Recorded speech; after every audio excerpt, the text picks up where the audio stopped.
लेकिन क्या bowling spell देखने को मिला है हमें बुमराह और सिराज की तरफ से, भाई कमाल कर दिया।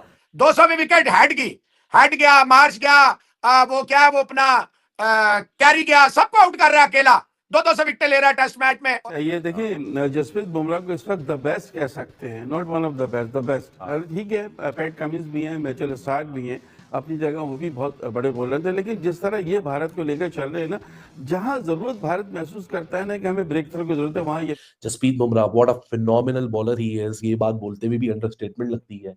ही is once again tearing apart Australian batting lineup. यार ये बंदा भला का आदमी है, और रोहित शर्मा हो, विराट हो, क्या लकी कप्तान है कि ऐसा एक ऑपरेटर इनके पास मौजूद है जो एक को एक वन मैन आर्मी है, जो कि गेम का पूरा पासा पलट देता है। बिल्कुल रैटल करके रख दिया इस सेशन में जसप्रीत बुमराह और मोहम्मद सिराज ने ऑस्ट्रेलियन बैटिंग लाइनअप को। is not one of the best bowler in the world at the moment, especially in साथ भी अच्छी गेंद करता है, डेथ ओवरों में भी वो अच्छी गेंद करता है। वो कोई मैनू ए दसो कि ओवर जड़ा नहीं करता तो हम उधर का टारगेट उसका जो बुमराह का जो एक ही इलाज है, अगर उससे आपको प्रेशर डालना है, उधर बूट चोरी कर लो, स्पाइक्स चोरी करके उधर चले, और कोई हल नहीं ऑर्डर में। इसलिए क्योंकि इंडिया की बॉलिंग इतनी स्ट्रांग है, उनका बेस और स्पिन दोनों इतना वेल बैलेंस्ड है कि आप उनको कैसी भी कंडीशन दे दें, वो आपको ज्यादा देर उनके बॉलर्स टिकने नहीं देते। बड़ा रेयरली होता है कि कोई टीम उनके सामने बड़े स्कोर्स कर देती है।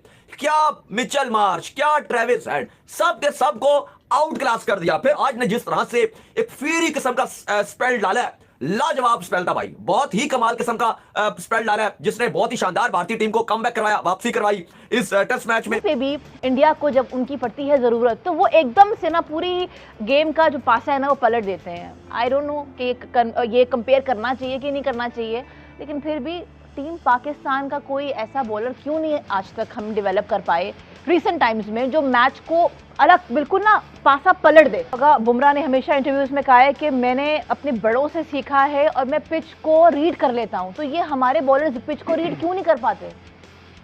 ये हमारे क्यों नहीं कर पाते? कुछ कोच भी ऐसे हैं जो पिच को रीड नहीं कर पाते। आप बॉलरों की बात करेंगे, आपके कुछ कप्तान ऐसे हैं रिसेंट जो कहते हैं हम तो पिच देखते ही नहीं है। अब उनका क्या करना है? The point is that your cricketing culture is suffering, ठीक है। और ये जो डेफिशिएंसी है ना इनको, वो विटामिन एक्सपीरियंस की है, और विटामिन एक्सपीरियंस जो है ना वो 4-डे क्रिकेट से आता है। और स्मिथ बड़ी उंगलियां दिखा रहा था सिराज को, तो फिर दिया ना सिराज ने स्मिथ को फिर पूरी उंगली। ये होता है कि जब आप अच्छी बॉलिंग कर रहे होते हैं विदाउट बीइंग गेटिंग रिवार्ड। अब चले hats off to Bumrah ji, 200 wicket और 200वीं विकेट जो है उसकी वो ट्रेविस हेड की है। बुमराह सिराज अपना पूरा जोर, और इवन के बेचारा आकाशदीप भी, to be honest with him, वो तो जोर लगा रहा है। कैच नहीं पकड़ेंगे तो फास्ट बॉलर का तो मोराल टूट जाएगा, और स्पिनर अभी तक उस तरह गेम में इफेक्टिव नहीं है जिस तरह।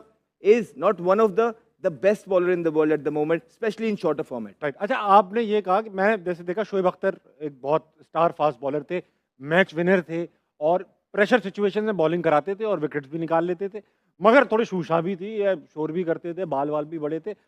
अगर आप कह रहे हैं कि पर्सनैलिटीज बड़ी डिफरेंट थी, मगर वो भी काम करते थे अपनी जगह। अगर बुमराह भी ये काम स्टार्ट कर दे, हो सकता है उसका फोकस वो ना रहे, अपनी अपनी पर्सनैलिटी होती है। शोएब भाई को वो चीजें सूट करती थी, और परफॉर्मेंस थी तो लोग कहते थे हाँ भाई शोएब अख्तर धल्ले से कर रहा है।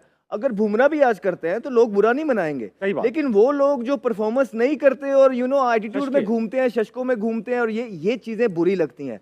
तो बड़े ग्राउंडेड इंसान है बुमराह, अपने काम से काम रखते हैं, पढ़े लिखे हैं, आप उनके इंटरव्यूज देखें, बात लॉजिकल करते हैं और टीम को मैच जितवाते हैं, मुल्क को मैच जितवा के खामोशी से। बेहतरीन। जितने भी बॉलिंग एक्सपर्ट हैं, ह्यूमन बॉडी एक्सपर्ट, के वो उसका जो हाथ जिस तरह जाता है, और वो हाथ इतना आगे जाता है कि उसको कम से कम मतलब 22 गज की पिच से 21 गज की पिच तक आपको बॉलिंग आ रही है, यानी 1 गज तकरीबन कम पड़ जाता है बैटर के लिए, और उतना ही टाइम उसको कम पड़ जाता है ये जज करने के लिए कि किस लेंथ पे बॉल आएगी। बिल्कुल सही है। कामरान क्या कहेंगे बुमराह की बॉलिंग और ओवरऑल अगर देखा जाए तो मेरे ख्याल से बुमराह तो एक एग्जाम्पल सेट करता है, जब भी आता है एक स्टार्ट देता, आउट करके देता। वर्ल्ड क्लास बॉलर है, चाहे वो पहला ओवर कर रहा हो, चाहे वो लास्ट ओवर 20वां ओवर कर रहा हो, उसको खेलना बड़ा वर्ल्ड क्लास बॉलर है जनाब।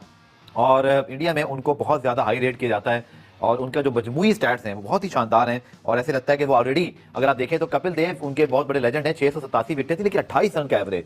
आप जहीर खान को देखिए 31 रन का एवरेज, राइट अप देयर। अगर आप देखते हैं जसप्रीत बुमराह मुनीर भाई 196 मैचेस में टोटल, इसमें तमाम क्रॉस फॉर्मेट हैं, 401 विकेट सिर्फ 21 के एवरेज से, और विकेट स्ट्राइक रेट वे अबव एवरीवन 33.2। और दुनिया की कोई कंडीशन हो, वर्ल्ड कप का फाइनल हो, ऑस्ट्रेलिया हो, इंग्लैंड हो, बांग्लादेश हो, आंखें बंद करके रोहित शर्मा और उससे पहले विराट कोहली पे एतबार करते थे। आर्ग्यूबली इस वक्त दुनिया के बेहतरीन बॉलर्स में तो हैं, बट कुछ शक व शुबा ही नहीं है कि इंडियन तारीख के सबसे बड़े बॉलर बन जाएंगे ये।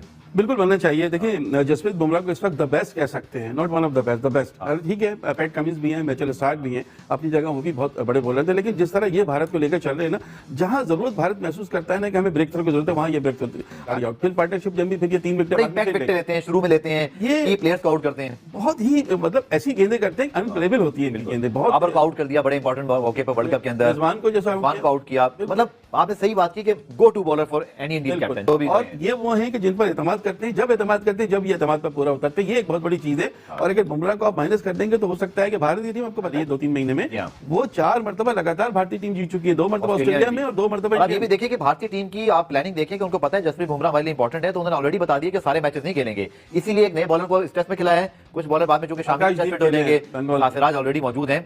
लेकिन जो सबसे इंपॉर्टेंट चीज मुझे उनके ग्राफिक भी सबसे अच्छी चीज जो मुझे लगी इंडियन क्रिकेट में सर वो ये है कि इंजरी के बाद जब वो वापस आए हैं, ये वही जसप्रीत बुमराह जो इंजरी से पहले थे। बिल्कुल, हमारे यहाँ नसीम, शाहीन सब चेंज हो गए। ये बिल्कुल आपने ये 100% बात कही। अक्सर ऐसा होता है कि जब तवील इंजरी के बाद खिलाड़ी वापस आता है तो वो फॉर्म नहीं। मुनीब भाई इनके साथ भी एक बैक साइड आपको याद है, एक मैच खेले थे, दोबारा इंजर्ड भी हुए, लेकिन उसके बाद संभल गए। इंडियन क्रिकेट ने इनके ऊपर रेस्ट नहीं लिया, रिहैब पूरा करवाया। यही मैं आपसे कहना चाह रहा हूँ, रिहैब पूरा करवाया। हमारे यहाँ क्या है कि आप मुल्तान सुल्तान के बॉलर को देखें, वो पिछले 1 साल से इंजर्ड है, एहसानुल्लाह उनको कोई पूछने वाला नहीं है। बुमराह की जो मैं पाकिस्तान से इनके बैट के एडमायर करूंगा, मतलब बड़े फोकस लगते हैं मैच के दौरान। मैंने इनको किसी फजूल सेलिब्रेशन में नहीं देखा, मैंने कोई इनके फजूल स्टेटमेंट नहीं देखे, मैंने इनकी कोई कंट्रोवर्सी नहीं देखी। थॉरो प्रोफेशनल, थॉरो जेंटलमैन और एक रोल मॉडल है इंडियन क्रिकेट के लिए। नो डाउट, अपने काम से काम रखने वाले, जिसे हम कहते हैं कि अपनी चीजों पर पूरी तवज्जो देते हैं और दूसरी चीजों पर नहीं पड़ते, यही एक इनकी कामयाबी की मिसाल भी है। और बहुत से लोगों के लिए ये आइडियल होंगे जिस तरह की इनकी परफॉर्मेंस है, जिस तरह। अच्छा आप देखिए, बहुत बड़ा रनअप नहीं है इनका, रनअप भी शॉर्ट है, लेकिन इतनी लिथल इनकी गेंदें होती हैं कि वो बिल्कुल दूसरे के लिए खेलना मुमकिन नहीं रहती। तो बहुत बड़े बॉलर हैं और मेरे ख्याल है जो इतनी कामयाबी मिल रही है भारत को, उसमें जहां उनके बैट्समैनों का अमल दखल है, वहां जसप्रीत बुमराह की अकेले बॉलिंग भी इसमें बड़ा कंट्रीब्यूशन अदा कर सकती है। अदरवाइज हम एक टाइम पे ना इंडियन बॉलिंग बहुत एक्सपोज करते थे, इंडिया के पास बॉलर्स नहीं है, उनके पास भागते हुए स्पिनर्स हैं। आज देखो उनके पास बुमराह भी है, उनके पास कुलदीप यादव भी है, उनके पास सिराज भी है, उनके पास सर मोहम्मद शमी भी है। इतने बड़े बॉलर्स आ गए उनके पास। और हम जो पाकिस्तान की धरती है, इसे बॉलर्स की धरती कहते थे, ये कहाँ गई सर? मैं आपको एक बात बताऊं कि पाकिस्तान को जब बॉलर्स की धरती कहा जाता था ना, वो धरती ना पहले थी ना अब है। हकीकत जो बात है, हाँ एक प्रेशर था वसीम अकरम के दौर में, वकार यूनुस के दौर में, शोएब अख्तर के दौर में। शोएब अख्तर का रनअप, तेज बॉल, वसीम अकरम का स्विंग, रिवर्स स्विंग, वकार यूनुस का आउटस्टैंडिंग बॉल, उमर गुल के यॉर्कर, वो एक पुराने बॉलर थे यार, उन्होंने पुरानी खुराकें खाई हुई। और ये कहाँ के हैं यार? इन्होंने शवारमे खाए हैं, इन्होंने बर्गर खाए हैं। और भाई ये बर्गर बच्चे, इनको इनसे कहाँ बॉल होते हैं? नसीम शाह की मैं बात। नमस्कार दोस्तों, जय हिंद। दोस्तों जसप्रीत बुमराह, वाह भाई वाह, क्या बॉलिंग की है। जसप्रीत बुमराह ने पूरी ऑस्ट्रेलियन टीम को हिला के रख दिया और साथ में सिराज, डीएसपी भाई ने भी बहुत अच्छी बॉलिंग की है। और ये देखकर पाकिस्तानी मीडिया बहुत ही परेशान है। तो चलिए दोस्तों, वीडियो अच्छी लगी उसका लाइक करना, चैनल पे पहली बार आए तो चैनल को सब्सक्राइब कर लेना। धन्यवाद।